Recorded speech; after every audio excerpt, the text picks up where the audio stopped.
Buenos días a todos y empezamos la charla de Fusen, que yo creo que conocéis todos, ¿vale? Y además es la premiada este año del Premio Primer de Nuevas Tecnologías, que se entregó ayer por la mañana en la lonja y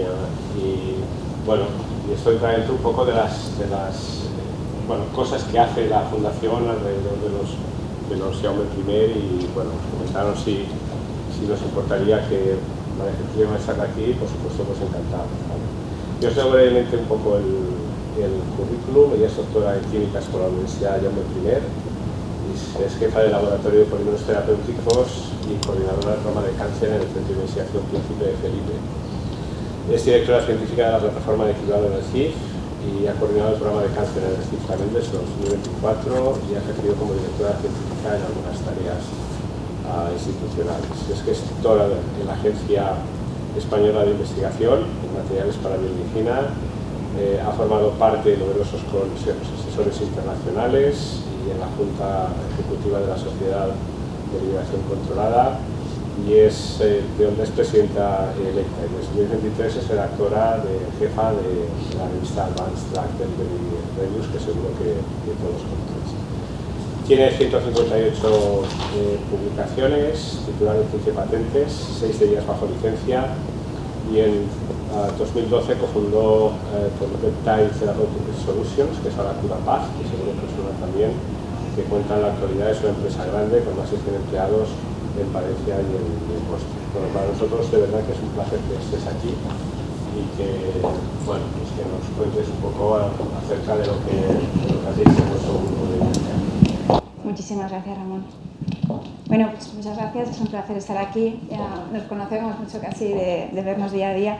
Y tenemos un puntero por aquí, o no lo podemos pasar. Así no lo hago, así de. Pero bueno, para pasar, si no lo hago desde aquí, no os preocupéis.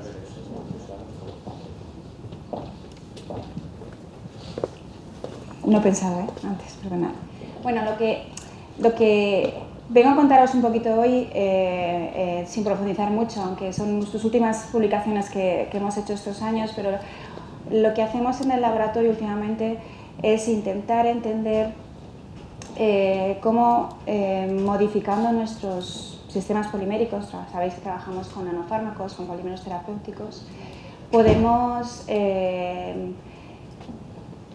bypassear barreras biológicas en el sentido de intentar ir a órganos específicos o células específicas o órganos específicos, pero modificando las características físicas de los polímeros. O sea, que las células, si son más grandes, más pequeñas, más flexibles, menos flexibles, negativos, positivos, cada uno de los órganos, cada una de las células de nuestro cuerpo son capaces de reconocer una serie de estímulos, tanto externos como internos, como endógenos, y por tanto son capaces de reconocer cualquier partícula que tengamos en nuestro cuerpo, y si conseguimos entender qué es lo que están buscando esas células, vamos a conseguir que esas células cojan nuestra nanomedicina y se la lleven donde tienen que actuar, ¿vale? Entonces, es lo que llamamos cruzar barreras biológicas. Barreras biológicas es cualquier cosa que sea un impedimento para llegar a la diana molecular y llevar el principio activo.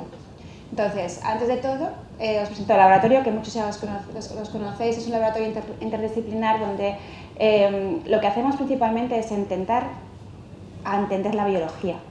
Mucha gente que trabaja con nosotros es bióloga, hablamos mucho con los químicos y intentamos entender qué necesidades médicas existen, esa necesidad médica, qué se conoce sobre ella, dónde está la diana molecular, qué condiciones tiene alrededor del tejido donde está esa patología y, por un lado, después de entenderlo, intentamos utilizar esos modelos para mimetizar fuera del humano modelos que reflejen la enfermedad.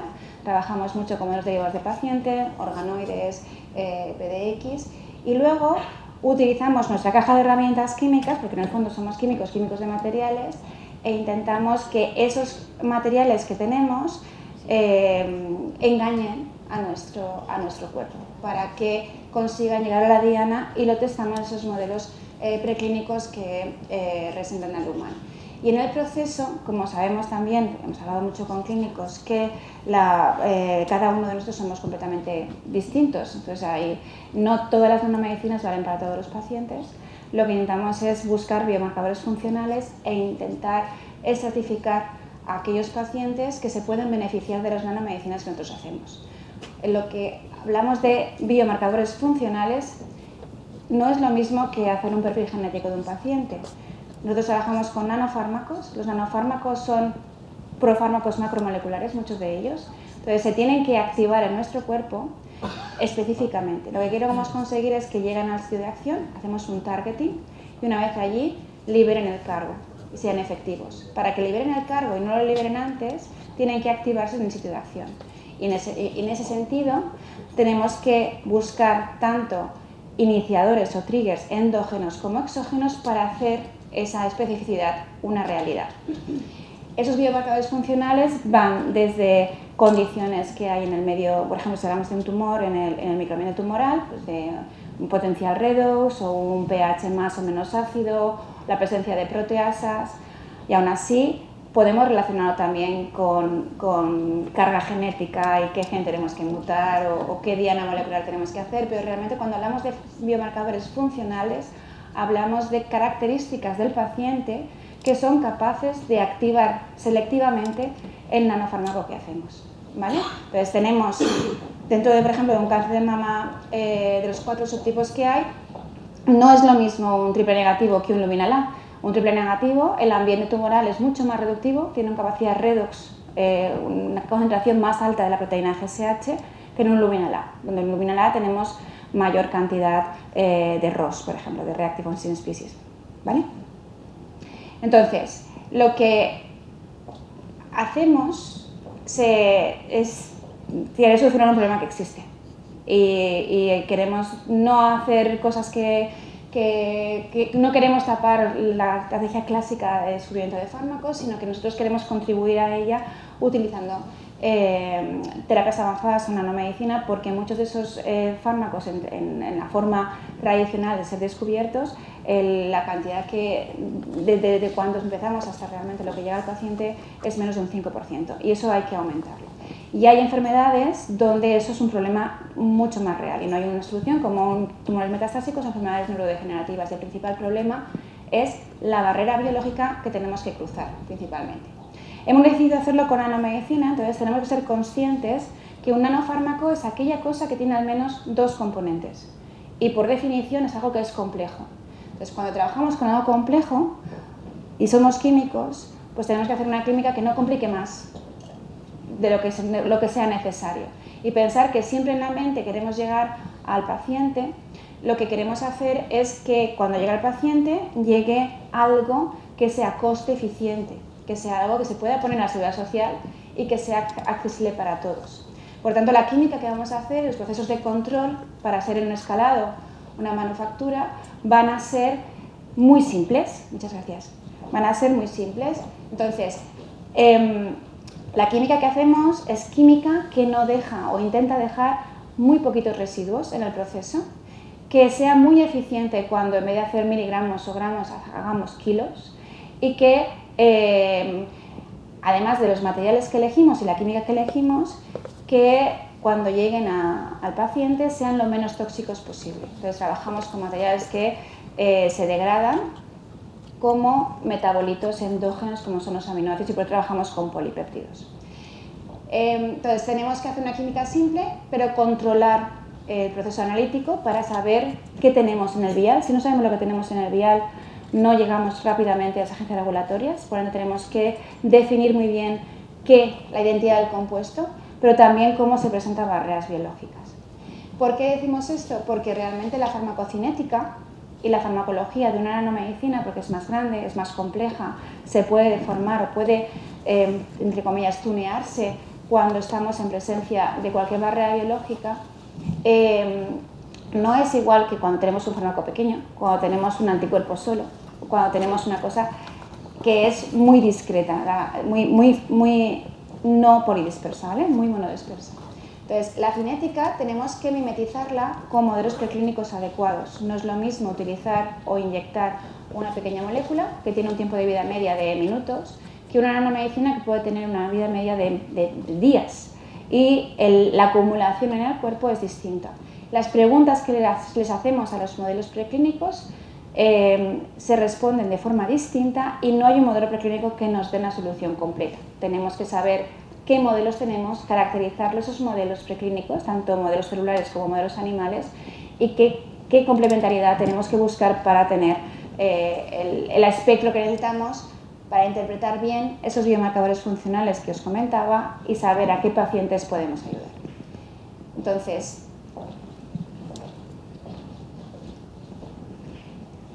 esa es la foto de qué hacemos en el laboratorio, porque esto es de manera integral lo que nosotros, cómo atacamos un problema.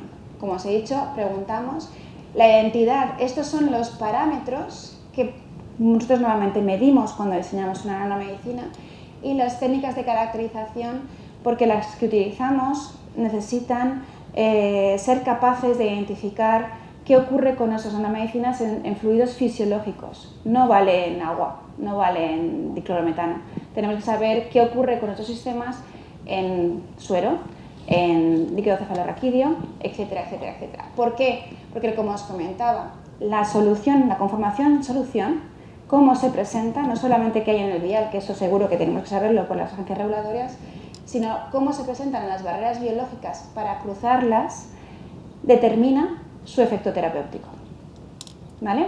Entonces, trabajamos mucho con scattering, con SACS, con DLS, con RMN y difusión, con RC masas, con otro tipo de estrategias como AF4, que nos miden esa conformación, el radius of gyration, radius of gyration. O sea, lo digo aquí porque como sois todos químicos, la mayoría sois químicos, me podéis entender bien, ¿vale?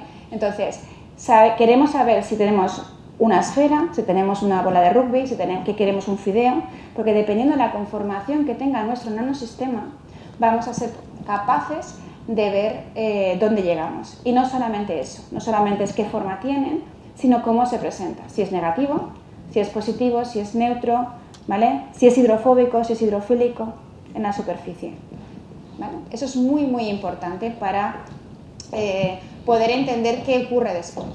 Entonces, dentro de lo que es nanomedicina, trabajamos con polímeros terapéuticos, ya os he dicho, y por ejemplo, la diferencia principal que hay entre un liposoma o una nanopartícula o una nanocápsula, cuando hablamos de polímeros terapéuticos, es que hacemos enlaces químicos entre el principio activo y el polímero, ¿vale?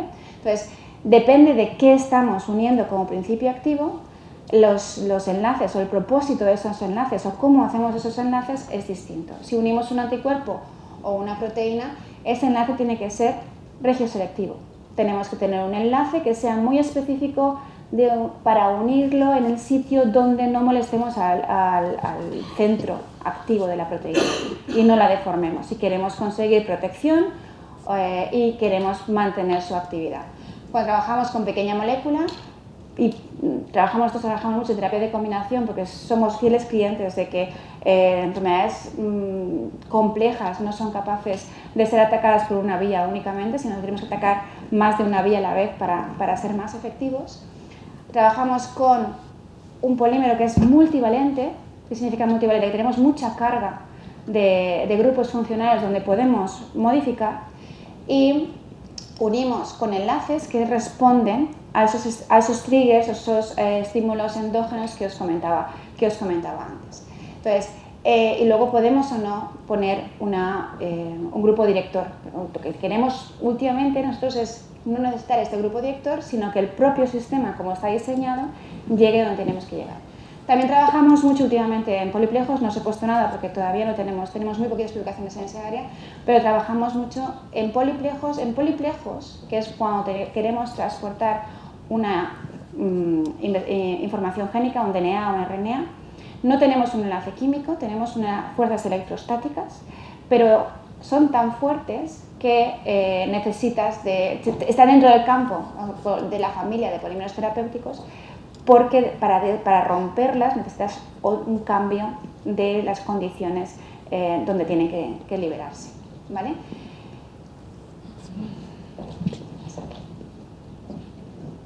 Entonces, ¿por qué trabajamos con polipéptidos? O en general, pues como os he dicho, son polímeros que hemos sabido trabajar con ellos al final, tenemos las herramientas, pero que tenemos capacidad de hacer todo lo que os he contado. Tenemos capacidad de cambiar los aminoácidos para hacerlos positivos y negativos. Si queremos complejar un RNA o un DNA, podemos poner un residuo o un trocito del polímero que sea positivo para que se compleje, por ejemplo, con RNA o DNA que esté negativo.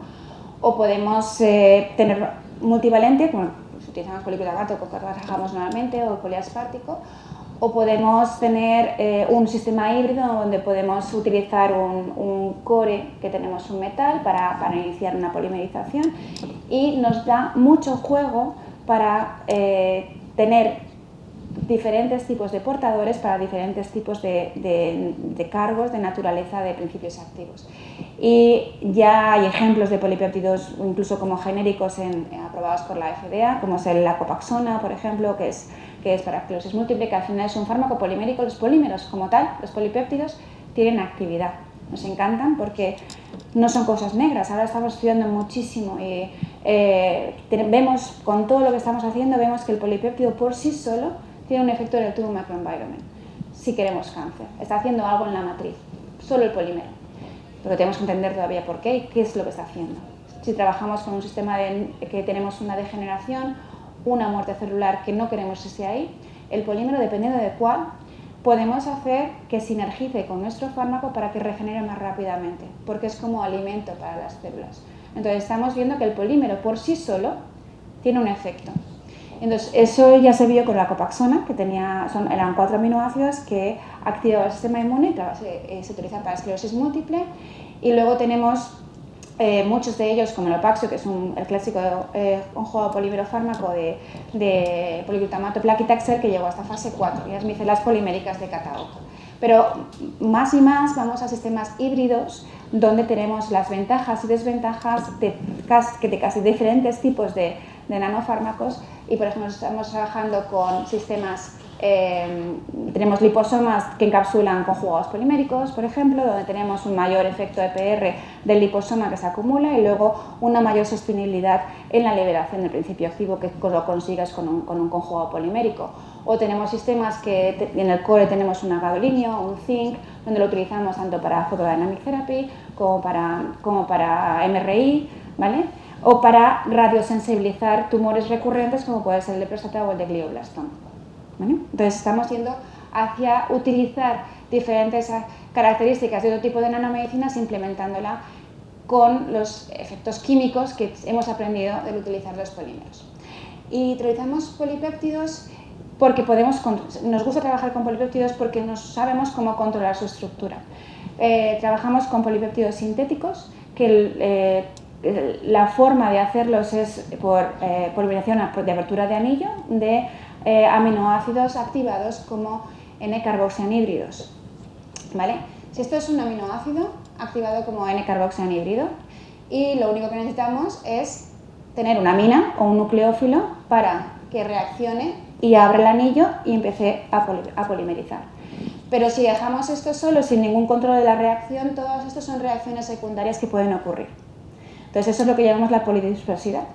Entonces, ¿por qué es importante controlar la polidispersidad en un polímero? Es importante porque si trabajamos sobre todo con polímeros que son biodegradables, y en ese caso lo degradan enzimas proteasas que tenemos endógenas, una proteasa no va a degradar igual un polímero, un polipéptido que acaba con un amino terminal, como NH2, o un polipéptido que ha ciclado, ¿vale? Y tenemos un gamma péptido al final. Pero, por ejemplo, el poliglutamato lo degrada la catepsina B y es una endopeptidasa y nos corta P2P3. Entonces necesitamos cortar desde dentro para afuera. Las tripsinas cortan, o las carboxipeptidasas cortan desde el N-terminal hacia adentro. Entonces, dependiendo cómo esté ese N-terminal, o sea, tenemos que tener una leading polymerization, tenemos que controlar que tengamos el N-terminal libres para controlar muy bien que esos polímeros se degradan como queremos que se degraden. Va a cambiar de tener algo que se degrada en horas o días a tener algo que se degrada a lo mejor en semanas o que no sea degradable, se excrete completamente. Entonces, lo que hicimos en el laboratorio fue controlar esta reacción basándonos en el método de SLAC, que es disminuyendo la basicidad del iniciador y haciéndolo más nucleófilo. Lo que hicimos fue, hace muchos años ya, en el 2012, que es la base de la empresa PTS, de Curapaz, hicimos unos iniciadores que eran no nucleofílicos con sales de BF4, y eso lo que nos permitía era ralentizar la polimerización, ir paso a paso, mantener el carácter del living polymerization y conseguir polímeros con un peso molecular mucho más grande, con una porosidad muy bajita. Y esto no solamente se hace con los lineales, sino que también cambiando los aminoácidos o cambiando el iniciador podemos tener cosas lineales, ramificadas, polímeros cepillo, etcétera, etcétera, etcétera. Esto se ha hecho reproducible lote a lote, se ha puesto en GMP y es la base de lo que Curapaz, bueno, PTS hace ahora, pero Curapaz hace muchas otras cosas ahora, hace otro tipo de polímeros, hace lipid nanoparticles, etcétera, etcétera, es una CDNO. Pero nos ha enseñado mucho, sobre todo en el control del proceso, porque la química que hacemos en el laboratorio no es la misma en algunos puntos que la que se hace cuando tenemos un escalado de kilos. Ahora sí que lo es, ahora la que estamos haciendo sí que lo es, a pequeña escala. No es lo mismo purificar por ultracentrifugación que purificar con TFF, que es como lo hacen en el escalado de los materiales, ¿vale? Entonces, lo que nos ha enseñado mucho es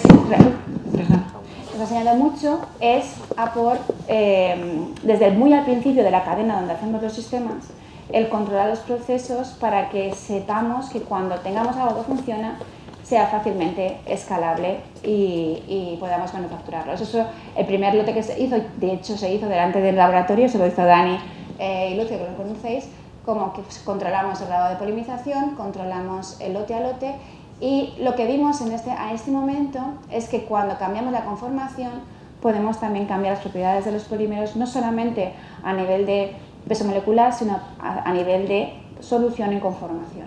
No es lo mismo trabajar con un polímero lineal que con un polímero estrella, y ese polímero estrella, cuando aumentamos la concentración, aumentamos significativamente su tamaño, mucho más, porque ya tenemos sistemas que son capaces de hacer self-assembly.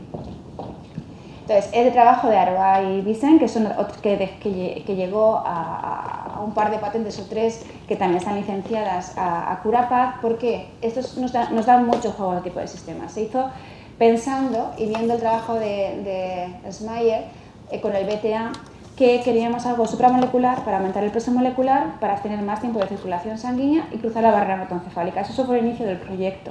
Pero lo que nos dimos cuenta, utilizando esto como iniciador, que cuando teníamos las cadenas poliméricas con 50 glutámicos, que es lo primero que hicimos, no tenemos una organización supramolecular, porque lo que veíamos era así: aumentamos la concentración en agua, ¿vale? Esto tenemos ausencia de cargas negativas, o de iones, mejor dicho. Aumentamos la concentración, aumentamos el tamaño, pero ese tamaño tenemos una partícula completamente amorfa, completamente colapsada. No tenemos un orden estructural. Veíamos que aumentamos el tamaño, disminuíamos significativamente el potencial Z, a pensar que son glutámicos, es un COH, y que eso se rompía en presencia de buffers iónicos, pero no de buffers aromáticos o hidrofóbicos. Y con el esquema circular lo que vimos es que aumenta la concentración, lo que cambiamos era el mínimo de dicroismo circular en los estrella. Lo que nos decía que había un impacto en las ramas más que en el core de la partícula. Y eso nos llevó en ese momento por casualidad, vimos un artículo de un físico, Muthukumar, que definía un concepto que llamaban el Ordinary Extraordinary Transition Behavior. No se había demostrado experimentalmente este concepto, y lo que dice es que cuando tenemos un ion, un polión, tenemos una densidad muy elevada de iones. Pensar que el ácido glutámico, el poliglutamato o cualquier polímero, para que sea soluble en agua, hacemos la sal. Si tenemos un carboxilato, hacemos un carboxilato sódico, ¿vale? En este caso tenemos una densidad muy elevada de aniones y una contranube de cationes. Entonces, cuando tenemos esa situación, la contranube de cationes estabiliza unos dipolos transitorios que se producen por la acumulación de la densidad de electrones. Esos dipolos están a una distancia de 10 Armstrong, y cuando eso ocurre, en presencia de buffers no iónicos, esto ocurre en agua, en ausencia de otro tipo de iones, lo que tenemos es un equilibrio conformacional con la concentración muy rápido, ¿vale? Esto te permite que depende de por dónde tú empiezas, aquí puedes controlar el tamaño y la forma que tú quieres de los polímeros. Entonces, en la tesis de Alex, lo que hicimos fue intentar entender cómo podríamos controlar esa conformación que es tan importante.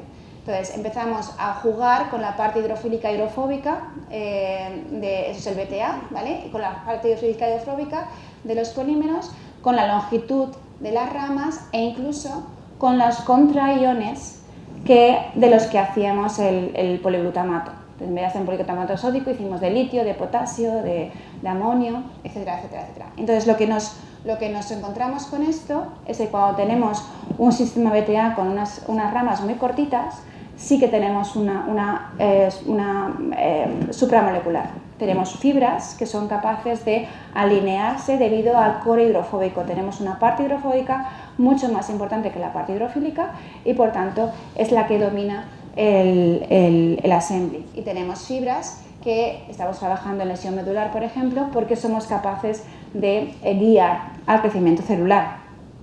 Cuando crecemos un poquito más y de 10 aminoácidos vamos a 25, pues tenemos cilindros discretos donde tenemos zonas donde los fármacos pueden incorporarse. Estos son fármacos como plaquitaxel o doxorubicina, que son planos, se pueden incorporar ahí. Y si tenemos ya el sistema más largo, como el que os he enseñado, tenemos un sistema que colapsa y ya el core no hace nada, tenemos una nanopartícula esférica donde la agregación viene dominada por las ramas poliméricas. Entonces, os he dicho que esto se rompe cuando tenemos un fluido fisiológico o cuando tenemos un buffer iónico. Entonces, si queremos utilizar, una vez tenemos la forma que queremos, si es una fibra, si es una rod, si es una esfera, ¿qué queremos hacer? Queremos que funcione en la sangre, entonces tenemos que estabilizarlo. Lo que hicimos fue hacer una bottom-up approach, donde con los unímeros de partida, teniendo química ortogonal, en los grupos funcionales adecuados, después hacíamos el co-assembly de los sistemas en agua y hacíamos unas estrategias de cross-linking. Las estrategias de cross-linkados, de estabilización de las partículas, pueden ser de muchos tipos. Tenemos muchísima química. Puede ir desde click chemistry a hidrazo, que no se rompe, no es biodegradable, pero pensar que estamos hablando de polipéptidos, al final todo se degrada, ¿vale? Pero tenemos una estabilización durante más tiempo del primer tamaño, ¿vale? Del tamaño grande. Pero podemos hacer grupos thioles, grupos hidrazonas, etcétera, etcétera, etcétera. Y podemos, después de tenerlo cross-linkado, derivatizar la superficie o incluso en esta parte de aquí poner los fármacos para que los fármacos se queden más escondidos de la liberación. Entonces, dependiendo de dónde incluimos los diferentes puntos de acción, podemos trabajar con sistemas que se liberan muy rápido o muy poco, donde los fármacos se quedan muy escondidos o muy expuestos, y eso nos da pie a tener una versatilidad muy grande para la utilización de los sistemas. Si tenemos una vez cross-linkado, eso se mantiene estable, sin cambiar. Este es uno de los primeros ejemplos. Hicimos una quino y una acida, hicimos una química click y lo que vimos es que mantenía en presencia de PBS y no se rompía ya porque estaba estabilizada, ¿vale? Y mantenemos el estado. O sea, una vez estabilizado, la partícula ya tiene el tamaño que le hemos diseñado.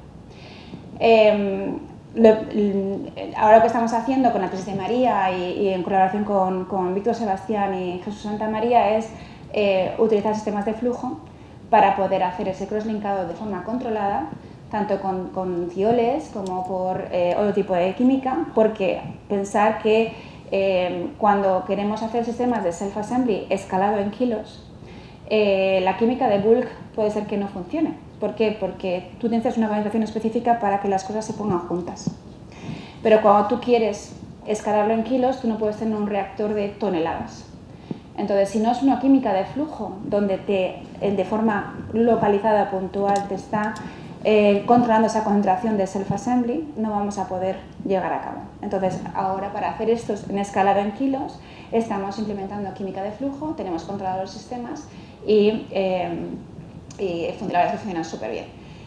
porque lo que han hecho es un inserto donde tenemos tiempo, una T donde hay un tiempo para que se coassembly, y tenemos un filamento interno donde puede ser de un metal tal cual y hacemos otro tipo de química, o incluso puede ser un metal de cobre donde podemos perfectamente hacer click chemistry sin que tengamos que hacer, sin tener los residuos del cobre que son perjudiciales para la salud. Está funcionando muy bien. Entonces, en resumen, tenemos un sistema que somos capaces de modificar antes, de modificar después en la superficie, hacerlo más grande, más pequeño. Cuando tenemos thioles podemos llegar hasta micras porque los thioles son muy hidrofóbicos y se agregan muchísimo. Entonces nos da pie a tener una variedad importante de sistemas. ¿Por qué es tan importante la conformación? La conformación es importante porque nos cambia realmente cómo funcionamos en nuestro PKPD del cuerpo. Aquí tenemos el polímero glutamato de 50 aminoácidos, el estrella que os he enseñado de 50 aminoácidos y un cross-linkado de click chemistry que os he enseñado como ejemplo, ¿vale? Donde tenemos el tamaño es alrededor de unos 100 nanómetros y aquí tenemos un potencial Z de menos 60. Este de un tamaño es alrededor de unos 12-15 nanómetros, el potencial Z es de menos 20, menos 30, y este tamaño es de unos 8 nanómetros más o menos, y el potencial Z es de menos 15 por ahí, ¿vale? Tenemos el tiempo de vida media, si os dais cuenta, desde menos de una hora para lineal a casi 4 días para el entrecruzado. ¿Qué ocurre con esos sistemas? Tenemos muchos estudios. Esos sistemas son muy hidrofílicos. Pensar que son cargas electrónicas, que son iones. Entonces no se le pega ninguna proteína en el cuerpo. Entonces son completamente stealth. Es como si tuviésemos PEG, todo el mundo conocéis el PEG, ¿no? Son muy stealth, entonces tenemos hecho estudios con Bill Zamboni en el North Carolina, desde North Chapel Hill, donde con diferentes tipos de sangre humana, son diferentes animales, lo que hemos hecho es ver por qué esto no es reconocido por el sistema inmune, por el MPS, y se excreta. Pues por eso es completamente inocuo, se pasa inadvertido. Entonces, si nosotros tenemos un sistema fisiológico sano, esto puede estar ahí y hasta que se excreta por los riñones, se va degradando, se cogen las células, se degrada y punto. Cuando tenemos una activación del sistema inmune por algún motivo, al ser negativo, lo que ocurre es que el sistema inmune lo reconoce muy rápidamente. También lo hemos visto en esos estudios que os digo de Bill Zamboni, que se recoge muy rápidamente, mucho más rápido que cualquier otro tipo de nanofármaco que no está cargado negativamente en este caso. Y eso es la base de por qué vimos ese tipo de biodistribución. Para nosotros fue muy curioso ver esto. Estábamos esperando esta parte, inoculamos de forma intravenosa por vena de cola al animalito los polímeros marcados con ciane 5.5, monitorización por IBIS, pero también extracción de órgano y cuantificación de la fluorescencia asociada a cada órgano, ¿vale? Eso es cuantitativo. Entonces lo que vimos es como es negativo, todos ellos se excretan por los riñones, pero eso es normal, estábamos viendo la lisocima se excreta por los riñones, cualquier cosa negativa se excreta por los riñones. No se acumula en el hígado significativamente ni en el bazo. Los más grandes se excretan más, eso también es normal porque al final, ¿dónde se excretan las cosas grandes? Cuando tienen las fenestraciones más grandes, hígado, riñones, pulmón. Pero lo que no esperábamos eran nódulos linfáticos. Entonces, los nódulos linfáticos, tanto cercanos como distales, vemos que el cross-linkado, después de una inyección intravenosa, se acumulaba un 40% de la dosis inyectada. Y eso es muy significativo porque normalmente no ocurre de forma pasiva. Tenía que ser algo que funcionase de forma activa. Nos pusimos a colaborar con Elena Florindo y Ronnie Sachi, hay dos proyectos aquí. Ese es el primero que se ha publicado este año, donde lo que hemos hecho es, utilizando ese linfotropismo, ¿vale? Con ese linfotropismo que hemos conseguido debido a que tenemos un sistema que es hidrofílico, que es muy flexible porque el entrecruzamiento es siempre menos del 1% y es cargado negativamente. Lo que hemos conseguido, aquí tenía la estructura química, ¿vale?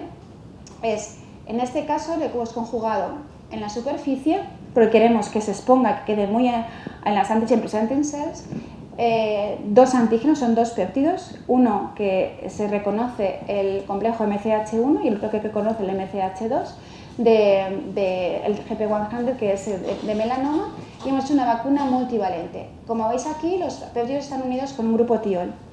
Se cogen las células, lo lleva al nódulo linfático, una vez allí libera de forma progresiva los polímeros, los péptidos, perdón. Y lo que vimos aquí que era que después de una inmunización quien reconocía nuestros sistemas era únicamente las células dendríticas circulantes. Los cogían de forma activa, las células dendríticas circulantes, se lo llevaban a un nódulo linfático y ahí tenían una cross-presentación, o sea, activábamos las CD8 T positivas, pero también las CD4, que eso es la diferencia de nuestro sistema frente a otros que son más hidrofóbicos. Tenemos un mecanismo regulatorio. Producimos la liberación de citoquinas, porque vamos a nódulo específicamente y no vamos primero a bazo, ¿vale? Pero allí cross presentamos el CD87 y el CD80, que lo que hace es que también actuamos a nivel de la inmunosupresión que se induce con otros sistemas mucho más hidrofóbicos. Entonces, esto nos llevó a hacer una prueba con melanoma, con el modelo B16, que es muy agresivo, donde comparábamos los antígenos por separado, los conjugados, el STCL es el polímero, conjugado con uno de los antígenos, y aquí tenemos los dos polímeros por separado y el polímero donde teníamos los dos antígenos juntos. El tener las dos péptidos en el mismo polímero, terapia de combinación, multivalencia, conseguíamos tener un mayor control en la reducción del tumor. Y además, esa respuesta era antígeno dependiente. Esto es se activaban todos los genes relacionados con una inmunoactivación asociada al antígeno GP100. ¿Y por qué ocurre esto? Ocurre esto porque esto es un corte del nódulo linfático. Entonces, lo que vemos es del multivalente, lo que vemos es que se distribuye muy homogéneo en todo el nódulo linfático, o sea, conseguimos llegar a todo tipo de células, y no solamente colocaliza con aquellas células endoteliales linfáticas, sino que también tenemos una colocalización con las células endoteliales de la sangre. O sea, tenemos una colocalización con dos células endoteliales muy significativas. Y eso hace que la activación vaya, como decía, a dos niveles. Tenemos una activación de las CD8, que son las que directamente hacen los anticuerpos que matan las células tumorales, pero también tenemos mecanismos regulatorios a través de las células B. Y las células B lo que consiguen, y eso lo tenéis aquí por las cuantificaciones, lo que consiguen es mantener los niveles de inmunosupresión, de expresión de PDL1, etcétera, en el ambiente tumoral. Y eso hace que tengamos una mayor eficiencia. Esto es un modelo de PDX donde nuestra vacuna por sí sola, esto es en colaboración con Antonio Villanueva, en Sinopat. Esto es el muestra de paciente que sobreexpresaba GP100. Aquí veis que solamente la vacuna sola ya reduce el tamaño tumoral. En este caso no hay modelos buenos para inmunoterapia en ninguna manera. Esto es un modelo PDX inmunizado donde se le inyectan PBMCs. Lo que pasa es que el efecto del host no nos permite hacer un estudio de supervivencia, ¿vale? Pero aún así, teniendo el efecto del host que no nos permite hacer un estudio de supervivencia, vemos que la vacuna por sí sola es muy, muy activa, que aún así también combinada con el PD1, con la terapia tradicional, tenemos una activación superior de la vacuna sola, más el PD1, tenemos una mayor activación del sistema inmune cuando combinamos. Podemos incluso ayudar mejor. Si hubiésemos hecho el estudio de supervivencia, en la combinación de los dos hubiésemos tenido, yo creo, mayor supervivencia. Pero esto lo que describe aquí es que las características de la nanovacuna, al tener los dos antígenos presentes, los dos péptidos, y las características del portador de ser muy deformable, muy flexible, muy hidrofílico, nos dan un mecanismo diferencial para las vacunas. La segunda vía, por ejemplo, otro ejemplo que os quería poner, la ruta intranasal. También es otra barrera muy difícil de cruzar, como la barrera hematoencefálica. En este caso, utilizando el mismo sistema, pero en vez de tener un entrecruzamiento como CLIC, hemos puesto un entrecruzamiento como bisulfuro. ¿Por qué? Porque bisulfuro es mucoadhesivo y mucodifusivo. Dependiendo de dónde administres tu fármaco, el anterior es por vía sanguínea, este es mucoadhesivo, mucodifusivo, tenemos que poner residuos que permitan esa difusión. Y los tioles lo hacen. Entonces, metiendo grupos que son mucoadhesivos y mucodifusivos tanto dentro del polímero como en la superficie y luego articulando nuestros conjugados directamente, como lo hemos hecho siempre, en los linkers, dependiendo de dónde está la diana molecular, podemos hacer que la ruta de la nariz al cerebro funcione mucho mejor. ¿Y por qué nos gusta la ruta intranasal? Porque es la única zona de nuestro cuerpo, de nuestro sistema nervioso central, donde no existe barrera hematoencefálica. ¿Vale? Entonces, hemos hecho cosas de forma intravenosa, con la angiopeptina, por ejemplo, que cruza con el mecanismo de caballo troyano, pero en este caso lo que tenemos es un sistema que probamos diferentes arquitecturas poliméricas, diferentes nanoconjugados, y lo introducimos en un hidrogel que se llama Yalic, que se desarrolló en Curapaz, una de las primeras pacientes de PTS, y se demostró en dermocosmética que era capaz de permear en piel porque hidrataba muchísimo y aumentaba la permeación en piel. Entonces, desde hace ya años en el laboratorio estamos utilizando este hidrogel para aumentar la permeación en cualquier tipo de mucosa. Entonces, lo que hace este hidrogel tiene capacidad, es un hidrogel base hialurónico entrecruzado con poliglutamatos y lisinas, y lo que hace este hidrogel, que son estas fibras que tenéis aquí, ¿vale? Es algo hidrofílico y encapsula glucosa hidrofílica y hace de dipot porque es mucoadhesivo y mucodifusivo. Entonces lo que hacemos es embeber, tenéis aquí las nanos dentro de los que son las fibras, y lo que conseguimos es, con esos estudios que lo hacemos con mucosa de oveja, que es la que más se parece a la mucosa humana, por lo menos a nivel de capacidad en la membrana. Hicimos estudios de permeación, son células de Frank, donde ponemos la membrana aquí, ponemos el polímero y cuantificamos cuánto traspasa. Y en colaboración con Peter Loskins en Alemania hemos empezado a hacer, porque no existen modelos intranasales en órgano on chip, hay muy poquitos, y eso es una primera aproximación donde con la influencia del flujo también vimos que la presencia de los grupos tioles aumentaba significativamente la permeación. Y entonces, ya basado al in vivo, como veis, los polímeros son capaces de, después de una inoculación intranasal, de difundirse en el cerebro, y cuando tenemos el gel, son capaces de hacerlo por más tiempo y mayor difusión. Y lo hacen de forma muy homogénea, porque esos son cortes tanto a nivel de corteza como de hipocampo o de bulbo olfatorio, y veis los puntitos blancos son los polímeros marcados con ciane, el azul es DAPI, y eso lo hacemos en colaboración con García Verdugo, pobre, que fue un placer colaborar con él. Ahora trabajamos con Vicente Hernández en la Universidad de Valencia. Con los cortes de cerebro vimos que es capaz de difundirse igualmente con todo el cerebro. Esto lo hemos aplicado, no se puede la información, pero lo estamos aplicando en muchas cosas distintas. Tenemos vacunas intranasales que no hace falta llegar, pero es importante activar el sistema inmune, y vemos que somos capaces de hacerlo.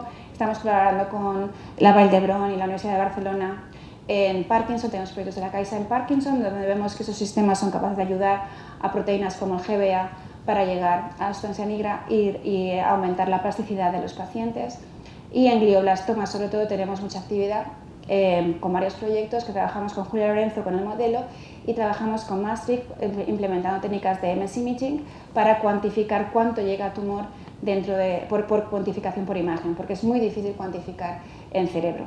Entonces, todo esto espero poderos contar con más detalle en la siguiente charla. Ya por último, contar que no solamente son los órganos, sino también vamos a unos órganos concretos. Y esto nació de un proyecto de una ITN con Camila, que era una estudiante de doctorado espectacular, y consiguió desarrollar sistemas junto con Curapaz, con el Max Planck y con la Universidad de Latvia, que son capaces de por sí solos llegar a mitocondria, que es un orgánulo que está en la clave de muchas enfermedades.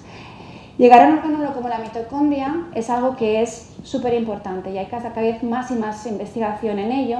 He sido portada de Science hace unos pocos meses, ¿vale? Pero no existe ninguna nanomedicina como tal, descrita y aprobada, que sea capaz de forma eficiente de llegar a la mitocondria. Si llegamos a la mitocondria, ¿qué podemos conseguir? Al final, la mitocondria es el motor de cualquiera de las células que tenemos, pero también controla un montón de patologías. Sobre todo hay muchas enfermedades raras que son mitocondriales monogénicas, un montón de tumores. Aquí hay mucha gente que ha trabajado en muerte celular. La mitocondria, como Paula, ¿no? La mitocondria es clave para controlar procesos de muerte celular, tanto a nivel regenerativo como a nivel tumoral. Y si controlamos o podemos conseguir llevar algo a la mitocondria y que se active específicamente en la mitocondria, podemos realmente hacer un aumento de la capacidad terapéutica y una disminución de cualquier toxicidad intrínseca que pueda tener nuestro principio activo que llevamos ahí. Entonces, lo que hizo Camila es, basándonos en unos estudios que había hecho Kielinski, que había trabajado con poliprolinas o polipeptoides, donde tenemos una poliprolina modificada con lisinas. Pero si veis esto, de aquí es un polímero, pero no tiene ningún grupo funcional para poder ponerle nada, ¿no? Entonces lo que hicimos fue, vale, parece ser que las prolinas tienen un tropismo intrínseco a mitocondria debido a su conformación de poliprolinados, PP2. Entonces, por hacerlo más barato, más simple, lo que hicimos fue un dibloque con Curapaz. Lo que hicimos fue un dibloque donde tenemos una parte positiva, porque cualquier cosa positiva al final se queda pegada en la mitocondria, la membrana mitocondrial, que es muy particular, y la proteína. Hicimos muchos estudios. Yo os he quitado aquí las tablas. Hicimos muchos estudios donde hicimos diferentes dibloques con diferentes estudios, parte positiva y siempre con la prolina. Y al final, lo que llegamos a la conclusión es que teníamos que tener un ratio 1:3 de poliprolina polication y que el polication tenía que ser siempre poliornitina. No valía polilisina y nos valía poliarginina. ¿Por qué? Ahora os lo contaré, porque al principio no lo sabíamos, no lo entendíamos. Entonces, lo primero que cuando descubrimos el principal dibloque, Curapaz está escalándolo ya. La síntesis es muy simple, está escalándolo, caracterizados los sistemas muy chiquitines de 2-3 nanómetros que se han caracterizado muy exhaustivamente por Sachs, por GPC, podicorismo circular, la mayoría tiene, cuanto más, digamos, tienes 1,3, pero puede ser 6,22 o 18, 60 y pico, ¿vale? Cuanto más grandes sean, más capacidad de carga tienen y más conformación PP2 tienen. Pero el que mejor funciona es el chiquitín, el 6,22. Es como un separating peptide, pero es un oligómero que te puede dar propiedades tractoras a mitocondria.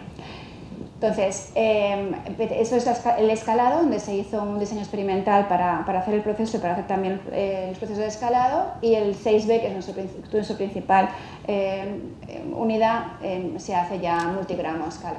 Entonces, lo que vimos principalmente con esos sistemas, esto es viabilidad celular. Al final, como tenemos un residuo cascatiónico, es un poquito tóxico y lo que hacemos es hacer las actividades. Cualquier estudio está hecho en la zona no tóxica de la curva. Vimos que se demostró en una línea celular, que era triple negativa. Vimos que el uptake, la internalización celular, es no dependiente de energía o no completamente dependiente de energía. A 4 grados también tenemos ese uptake y es muy rápido, se ve muy bien.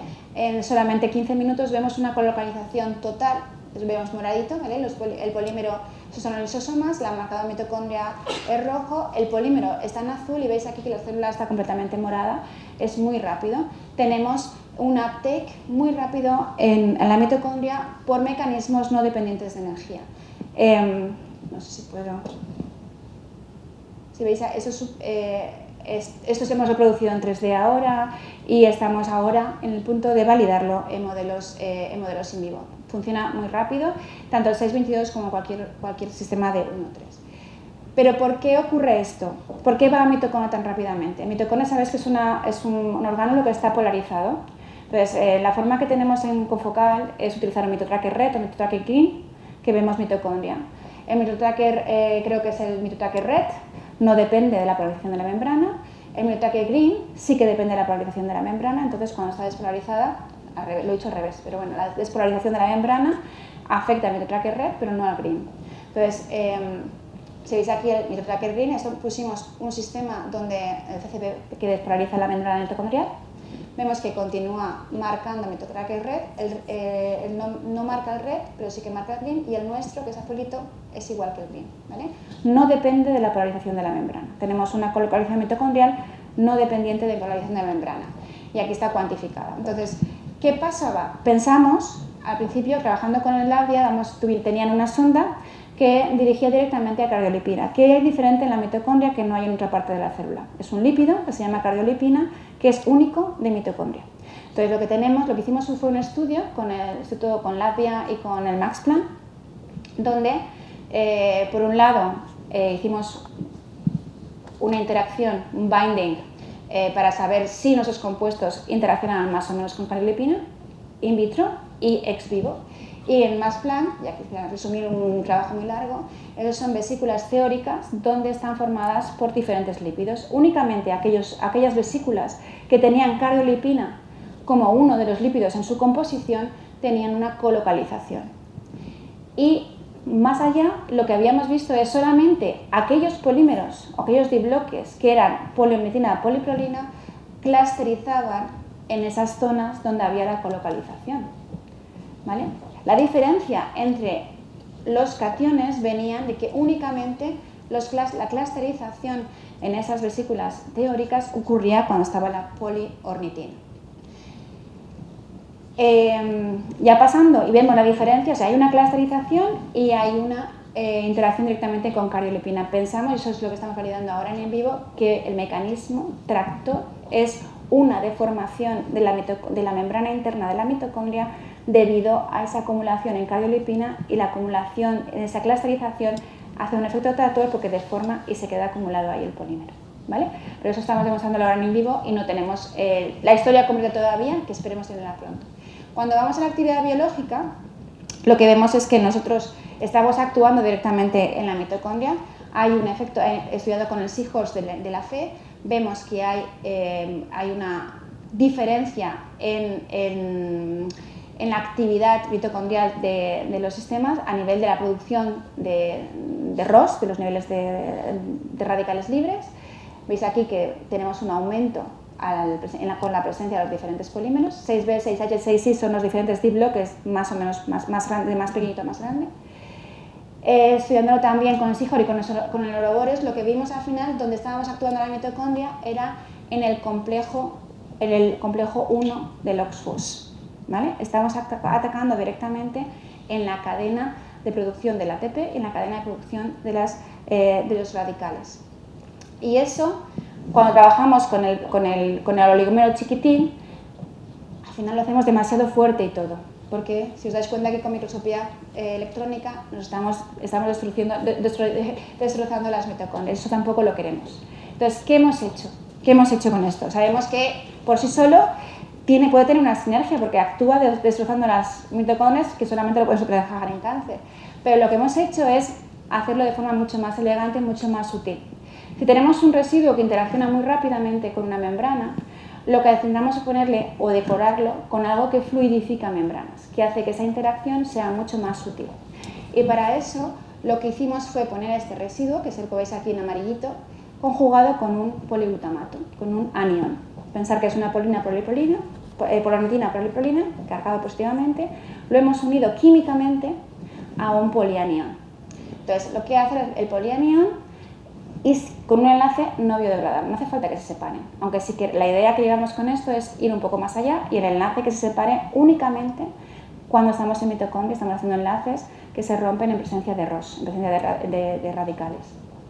Como veis aquí, la clusterización es incluso mayor, la internalización en la célula es también mucho más rápida y la colocalización es incluso mejor, porque la fluidificación, la presencia de un poliglutamato que da un tiempo de vida media superior y encima fluidifica membranas para que la interacción sea más sutil, mejoramos mucho el sistema. Continuamos teniendo una actividad, como os he dicho, por el mecanismo OXFOS de complejo 1, pero aquí, como veis aquí, todas las mitocondrias están intactas. Entonces ahora estamos en el proceso hemos conjugado fármacos pequeños, estamos utilizando este sistema para transportar pequeña molécula y también hemos colaborado dentro del ITN, por ejemplo con el grupo de benferinga, donde hemos conjugado esos sistemas con molecular motors.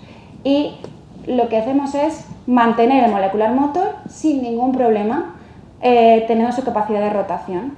¿Para qué sirve esto? El molecular motor sabéis que es muy caro de sintetizar, pero para un órgano on chip, para algo que sea donde queremos controlar muy bien, por ejemplo con la luz, que queremos que internalice en la célula solamente cuando hay una de luz, lo que hicimos fue tener un molecular motor que es capaz de rotación en presencia de luz, le pusimos una cadena polimérica con la poliprolina poliornitina decorada, pues aquí, el polímero 16, por los dos lados, y lo que veíamos tenemos el sistema que era una bolita, le damos la luz y teníamos un cambio conformacional. Y ese cambio conformacional hacía que llegasen y colocalizaban en mitocondria igual que la anterior. O sea que la capacidad tractora de esos oligómeros que hemos descrito, esos dibloques, es muy potente.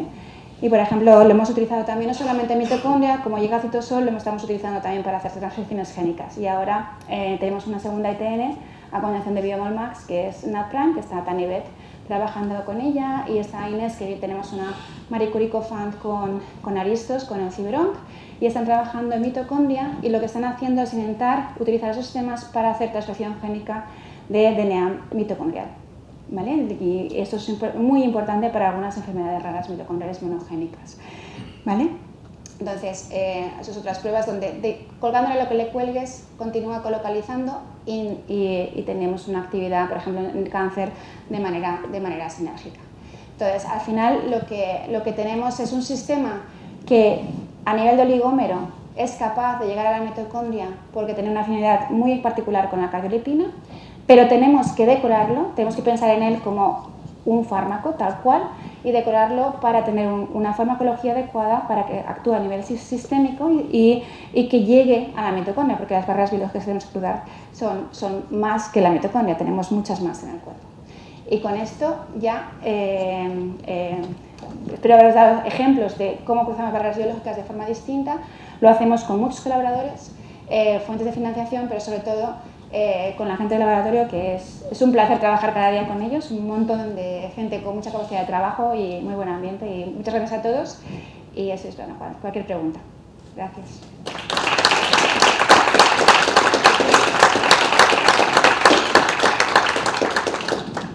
Vale, pues muchas gracias, de verdad, por la presentación, que realmente está muy bien. Muchas gracias, Ramón. Impresionante, sí. Vale, bueno, abrimos turno de preguntas, cuestiones, dudas. Venga. Quería saber si tenéis algún péptido que vaya a núcleo. A núcleo, hay péptidos comerciales que van a núcleo. Nosotros no hemos hecho nada directamente que vaya a núcleo. Lo que sí que sabemos es que, y tampoco entendemos muy bien por qué, por el mecanismo, muchas veces hemos hecho de bloques de polipeptídicos, pero eso ya hace mucho tiempo. Teníamos un acrilato con un poliglutamato, con un polipeptoide, con polisarcosina, donde hemos encontrado residuos de metabolitos en núcleo. ¿Vale? No entendemos muy bien por qué. Pero lo que sí sabemos es cuando hay transcripciones génicas con los polipéptidos, no conseguimos superar la eficiencia de los lipid-nanopárticos. Los lipid-nanopárticos funcionan mucho mejor para mRNA que los polipéptidos todavía, pero para DNA los polipéptidos funcionan mejor que los lipid-nanopárticos. ¿Por qué? Porque forman complejos más estables, y al formar complejos más estables, si conseguimos que de alguna manera estén más tiempo como complejo, consiguen por afinidad llegar o facilitan más al DNA que llegue al núcleo. No sabemos el mecanismo todavía, no lo hemos estudiado, y si estamos trabajando con el propio DNA, trabajamos con Symboy, por ejemplo, con DNAs, que Paula lo conoce muy bien, con DNAs cíclicos, por ejemplo, donde tú puedes incluir en la secuencia del DNA esa parte para que vaya al núcleo por sí sola, no más que ponerlo en el polímero. Eso es lo que estamos haciendo ahora, porque estamos más centrados en DNA mitocondrial, por ejemplo, que en RNA, porque sabemos que son más eficientes, pero no tenemos nada como péptido que dirija al núcleo aparte de lo que ya hay reportado. ¿Preguntas?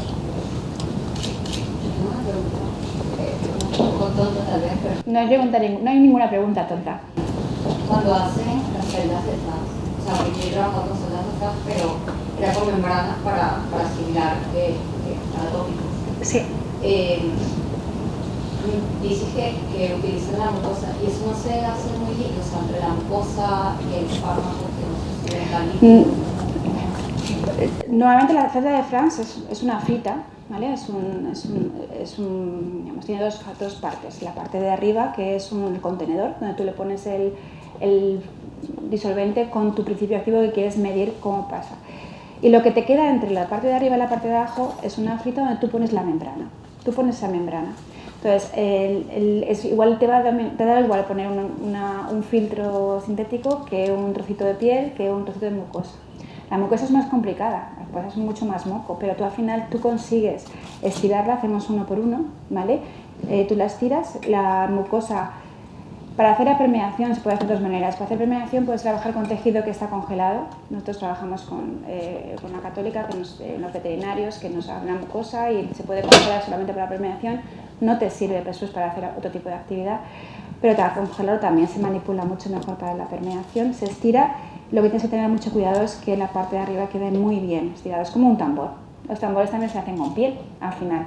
Entonces, y luego al final tú pones arriba el disolvente con tu principio activo y abajo lo que tienes es una cámara que recoges y vas ampliando por un tubito, vas cogiendo. Lo que tenemos en el laboratorio puedes hacer 6 a la vez. Entonces podemos hacer 2, 2 y 2, 2, 2 y 2. Hacemos comparativa, incluso 2, hacemos comparativa de 3 a la vez. Porque sí es cierto que cuando trabajas tanto con piel humana, que trabajamos nosotros, trabajamos con piel, trabajamos con la fe, con piel de donantes, tanto de barriga con operaciones de reducción de tripa o de pecho, con trocitos de piel, de paciente a paciente cambia mucho cuando trabajamos con piel. Entonces es bueno en el mismo sistema comparativo de diferentes familias poner con la misma piel, comparar y luego hacer con otro tipo de piel en ese sentido. Con la mucosa sacas bastante mucosa de una oveja a la vez. Cuando tú quieres hacer cosas ya más ortotópicas, más de respuesta inflamatorio y demás, ya tiene que estar vivo. Y cuando quieres hacer estudios de alergia o de toxicología, por ejemplo, la mucosa te sirve a nivel macroscópico. Trabajamos con el Hospital General de aquí de Valencia, con este Rosselló, porque no tienes el sistema inmune. Entonces es mejor hacer con el modelo in vivo para ver la toxicología que con la membrana mucosa tal cual. Entonces lo que tenemos al final es un modelo más, pero que por sí solo no nos dice toda la foto. Al final tenemos que ir a animalito, tenemos que ir al modelo ortotópico, que tanto lo hacemos con mucosa como con piel, para ver. Tenemos un modelo de piel, por ejemplo, que pones en cultivo y lo puedes mantener 15 días vivo, y tú le pones algo y entonces ahí sí que si tú le das un LPS, estimulas una inflamación y puedes medir la capacidad antiinflamatoria de una crema tópica, por ejemplo. Entonces, esa serie de cosas, dependiendo del modelo, de lo que tú quieras preguntar, tenemos la respuesta. Pero es cierto que trabajar con mucosas es más difícil, igual que trabajar con el cerebro, sacarle el bulbo olfatorio es mucho más complicado que sacar un tumor de mama, que es muy sólido, ¿no? Pero bueno, si quieres pasarte por el laboratorio, te pueden enseñar cómo se hace. En relación con los sistemas para la piel, ¿qué distancia alcanzáis? ¿Llegáis hasta dermis o lo podéis controlar? Pues depende, sí, eso depende de para qué lo quieras, porque en dermocosmética tú no puedes pasar a dermis, porque si no te lo aprueban para cosmética. Entonces para dermocosmética tienes que darte en epidermis, y de hecho se han hecho sistemas. Estuvimos en un proyecto hace muchos años donde con PeptiCaps, que se llama el proyecto, que estamos con el CIDETEC, donde se ponían péptidos que respondían con el pH para que no cruzasen a dermis. Entonces la piel es un pH de ácido y después la dermis es un pH fisiológico, pH de 7, entonces se podía mantener ahí. Con la tesis de Dani, eso es un trabajo principal que hicimos con Curapaz, con la tesis de Dani, lo que hemos hecho, y la de Irene, lo que hemos visto es que si queremos quedarnos en epidermis, los sistemas tienen que ser neutros o tienen que ser un poquito negativos, y el tamaño, dependiendo de la forma, porque lo que creemos es que también los aminoácidos tienen algún transporte activo en ese nivel. Pero cuando trabajamos con los residuos catiónicos, hemos visto que conseguimos llegar a dermis. Con las poliornitinas llegamos a dermis, por ejemplo. Entonces, dependiendo del aminoácido, del trozo de polímero que le ponemos o de cómo diseñamos el sistema, podemos ir a un sitio. Hay gente, por ejemplo, Marcelo Calderón en el Polimat, que hemos colaborado con ellos, donde jugando con el tamaño consiguen, por ejemplo, para transportar vacunas para que se acumulen folículo piloso. Se acumula ese folículo piloso en un tamaño más grande. Los temas más grandes, pues tenemos nanogeles con ellos que se están utilizando, como son más grandes, para ir al folículo piloso. Pero tú puedes controlar en qué nivel dependiendo de la aplicación.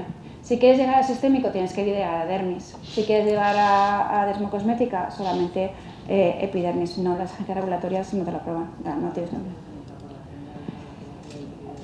Lo que pasa es que para terapia génica dirás que tiene que ser sistémico. Entonces, hay un problema, depende de la aplicación, depende de qué tipo.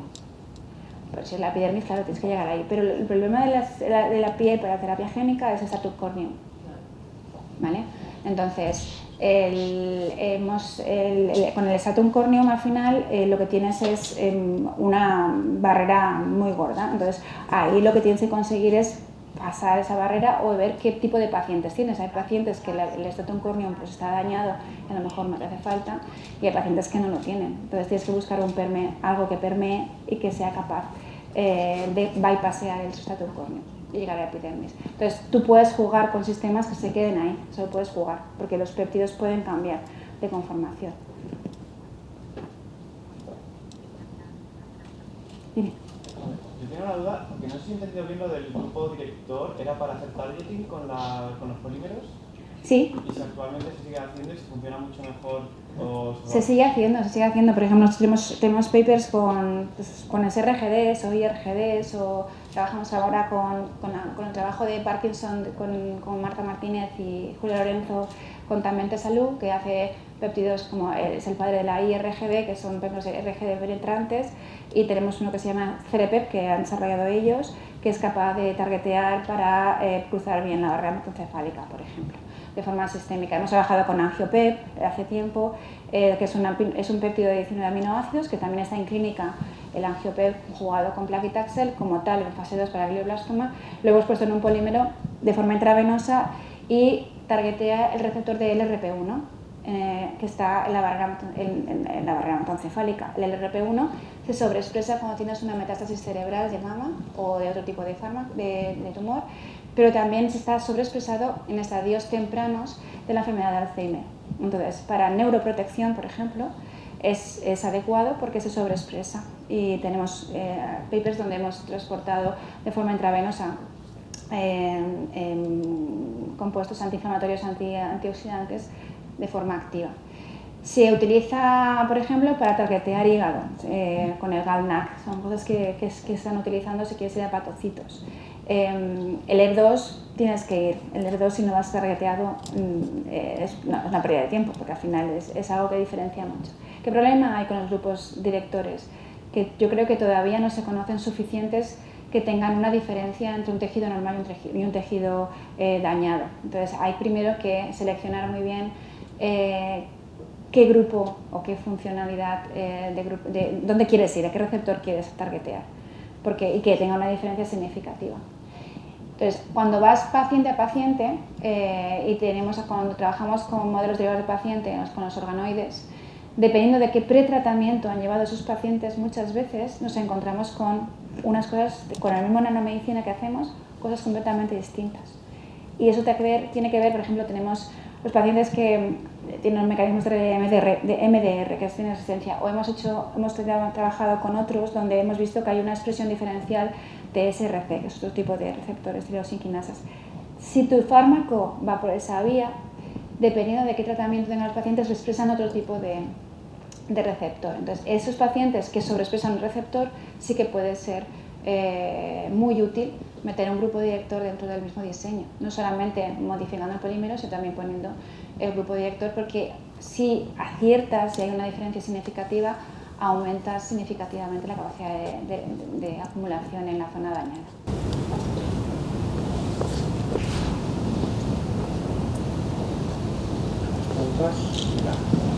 En relación con el desarrollo de los péptidos para mitocondria, principalmente los cationes que habéis utilizado son solo peptídicos, o habéis explorado algún otro tipo de catión como un diisofosfonio? Tenemos un paper hace poquito también de Camila, porque es una traducción con el TTP, el clásico, el TTP. Entonces, el TTP va pero es una modificación del polímero. Entonces, lo que teníamos era poliglutamato modificado con TPP. La capacidad de afinidad a la mitocondria es debido a la polarización de la mitocondria, que es completamente positivo. Entonces, al final, cualquier policatión o cualquier cosa positiva, si tú lo pones en mitocondria, va a mitocondria por afinidad, ¿vale? Pero entran por endocitosis. Entonces, tú tienes un sistema modificado por TPP que entra en la célula por endocitosis. Entonces, una vez entran por endocitosis, tiene que desromper, para hacer transfección génica, tiene que romper la membrana para escaparse a citosol. Entonces es mucho menos eficiente, y eso lo hemos publicado, no lo trajimos para adelante. Sin embargo, con el otro es mucho más rápido, mucho más eficiente, llega directamente al citosol y hemos patentado, y un poco la idea mía es validarlo para ver si tenemos una prueba de concepto de una plataforma que podemos hacerlo más fácil. Pero en general todo lo que probamos en este dibloque era polilisinas, poliargininas. Tanto la polilisina como la poliarginina con la poliprolina en dibloque tiene afinidad por la cardiolipina. Tú la pones en ensayos ex vivo y tiene afinidad por la cardiolipina porque necesita, la poliprolina sola no la tiene, necesitas de residuo catiónico. Pero con la poliornitina fue la única que teníamos esa clusterización y es la única que colocaliza, las demás no colocalizan. Entonces no solamente la parte catiónica, sino la conformación que adapta el tener una forma catiónica con la poliprolina que te da la conformación. ¿Vale? Entonces, eso tenemos que entender todavía. Esa clusterización si ocurre también a nivel de la membrana plasmática y por qué es más importante la clusterización de la membrana mitocondrial, que tiene ese efecto tractor, porque la membrana plasmática fuera de la célula es la misma para todos. Y la única diferencia que vimos entre todos, la interacción era igual, pero no era capaz de clusterizar. Estamos un poco viendo a ver si también ocurre en in vivo.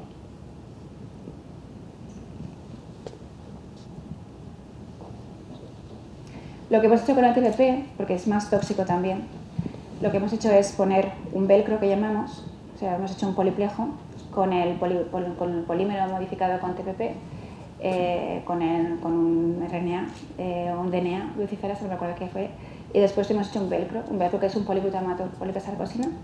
Entonces tenemos un sistema que es capaz de hacer transfección génica en ese sentido. Utilizamos el TPP, pero ya no como un tracketing mitocondrial, sino como un residuo catiónico que nos permite aumentar la capacidad de complejación.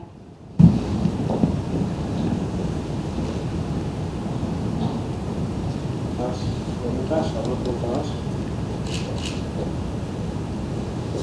¿No? Yo, un par de curiosidades. Una, claro, estos sistemas, al final, como decías, tienen un montón de cargas, ¿no? ¿Y hay algún efecto con el contraión? ¿Te habéis estudiado si yo cambio el contraión, Sí. por ejemplo, la estabilización? Hay mucho. Cosa... De hecho, con Vicky Moreno, por ejemplo, en las que son fibras, el tamaño de esa fibra y la maduración, el que se rompan, el que se vuelvan a conformar unas con otras, ¿no? Depende con el contraión. No tienes las mismas fibras si tienes un litio, si tienes un sodio, que si tienes un amonio. Y luego la forma que las células se adhieren, estamos trabajando ahora con hidrogeles, con las ependimarias para la acción medular, la forma que se adhieren o que reconocen las células, esa superficie, tiene mucho que ver con el contraión. Por ejemplo, con el sodio les gusta, pero con el litio ni se pegan. Y el material es el mismo. Va un poco marcado, definitivo por los contraiones. Exacto. Sí, es muy importante. Entonces, hemos estudiado esto más en las fibras, a nivel de la internalización celular en solución no lo hemos visto, nos estamos estudiando más en superficie por el tema de regenerativa. Pero yo entiendo que también lo pueden llegar a tener, sobre todo cuando tienes fármacos y como Diana pues tienes una bomba de sodio y potasio o algún tipo de sistemas que dependen de la presencia de esos iones. También los polipéptidos son capaces de complejar calcio, entonces no son, o trabajas con cobre, o no son sistemas, nosotros la mirada que hacemos a ellos no son sistemas inertes, son dinámicos, entonces muchas veces es muy difícil saber qué pasa porque van cambiando dependiendo de las condiciones. Entonces, cuando estamos haciendo con las poliprolinas, hemos visto que hay vías celulares no tumorales donde no colocalizan mitocondria. Y la diferencia principal es, por ejemplo, la cantidad de calcio que tenemos. Entonces, la concentración de calcio, y eso es algo que todavía tenemos que demostrar la hipótesis, todavía no está publicado ni nada, la concentración de calcio hace que la conformación del dibloque sea distinta. Y eso hace que colocalicen más o menos. Entonces, si es así, es muy chulo. Pero para demostrarlo es muy difícil porque las concentraciones de calcio que encontramos en las células son muy sutiles entre unas y otras, y para hacerlo ex vivo y demostrarlo físico-químicamente no es nada trivial. Estamos en ello. Pero hay una dependencia con nuestros materiales polipeptídicos el tipo de contraión, el tipo de ion que encuentres en un buffer puede cambiarte muchísimo, el pH puede cambiarte muchísimo lo que tienes. Sí, pero más divertido. Si no, se aburrirían en el laboratorio, ¿no? Pero al final entiende el cuerpo es un sistema dinámico. Las membranas celulares son membranas que se mueven todo el tiempo. Estamos cambiando y además encima está diferente tipo de fase de ciclo de replicación o incluso las mujeres, los niveles hormonales de las mujeres cambian la biodistribución en el cuerpo. Tenemos una cosa muy chula con los de Parkinson, hemos hecho una biodistribución con el conjugado de la proteína de forma sistémica para una enfermedad rara de Duchenne. Y hemos visto que cuando los ratoncitos son machos o hembras, la distribución en el cuerpo es completamente distinta con el mismo conjugado, es un poliglutamato con la proteína. Entonces, cuando son hembras se acumula mucho más en hígado y en hígado y en bazo, y creo que es así. Y cuando son machos va a hueso, que con hembras no va. ¿Por qué? Porque la cantidad de macrófagos, el hígado de una hembra y un macho es completamente distinto. Entonces, cuando trabajas con cosas cargadas, la interacción con las diferentes células del cuerpo, que es lo que os he enseñado a nivel del linfotropismo, cambia mucho. Entonces, y el género, el sistema hormonal, el sistema endocrino, el sistema inmune está súper relacionado. Entonces, te puede cambiar. Entonces, tenemos que ver las cosas no con un punto de vista estático, aunque al final tenemos unos tiempos que tenemos que hacer los ensayos, siempre, pero un dinamismo. Entonces, los statements que hacemos es en estas condiciones, en estos tiempos, en este momento, ¿no? Porque cambia mucho, si es en modelo de enfermedad o modelo normal, te puede cambiar perfectamente. La acumulación del 40% de la dosis inyectada de los crosslinkados, si cambias el fenotipo del ratón y no es un NOTS-CID, que es un NGS, el porcentaje de acumulación cambia, porque la presencia de células BOT es distinta. O no hay nada o hay un poquito. Entonces, esas son cosas que cuando hablamos de caracterizar los modelos biológicos que tenemos, es importante en qué punto cambia el modelo de la enfermedad. Vale, muy bien. Yo alguna pregunta más, ¿no? Si no, pues darte las gracias. Gracias.